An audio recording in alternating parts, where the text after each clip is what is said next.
ಮಂಗಳೂರು ಮೂಡಬಿದ್ರೆ ರಾಷ್ಟ್ರೀಯ ಹೆದ್ದಾರಿ 169ರಲ್ಲಿ ರಾಷ್ಟ್ರೀಯ ಹೆದ್ದಾರಿ ವಿಸ್ತರಣೆಯ ಅವ್ಯವಸ್ಥಿತ ಕಾಮಗಾರಿಯಿಂದಾಗಿ ಮೊದಲ ಮಳೆಗೆ ಅವಾಂತರಗಳು ಸೃಷ್ಟಿಯಾಗಿವೆ.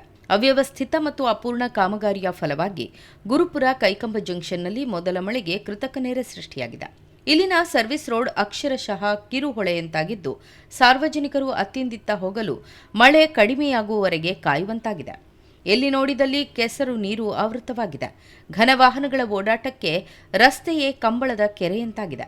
ಸರ್ವಿಸ್ ರಸ್ತೆ ಬದಿಯಲ್ಲಿ ಅಪೂರ್ಣ ಚರಂಡಿ ಕಾಮಗಾರಿಯಿಂದ ರಸ್ತೆ ತುಂಬಾ ನೀರು ತುಂಬಿದ ಕಾರಣ ದ್ವಿಚಕ್ರ ವಾಹನ ಸವಾರ ಗುಂಡಿಯ ಅರಿವಿಲ್ಲದೆ ಬಿದ್ದು ಗಾಯಗೊಂಡ ಘಟನೆಯೂ ನಡೆದಿದೆ.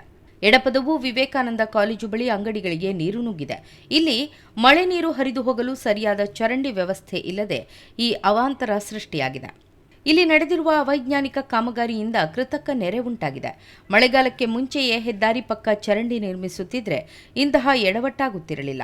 ಕೈಕಂಬದಲ್ಲಿ ನಡೆದಿರುವ ಅವೈಜ್ಞಾನಿಕ ಕಾಮಗಾರಿ ಬಗ್ಗೆ ಗುರುಪುರ ಕೈಕಂಬ ನಾಗರಿಕ ಹಿತರಕ್ಷಣಾ ಸಮಿತಿ ಹೋರಾಟ ನಡೆಸುತ್ತಲೇ ಬಂದಿದ್ರು. ಜಿಲ್ಲಾಡಳಿತ ಮಾತ್ರ ಮನವಿಗೆ ಸ್ಪಂದಿಸಿಲ್ಲ.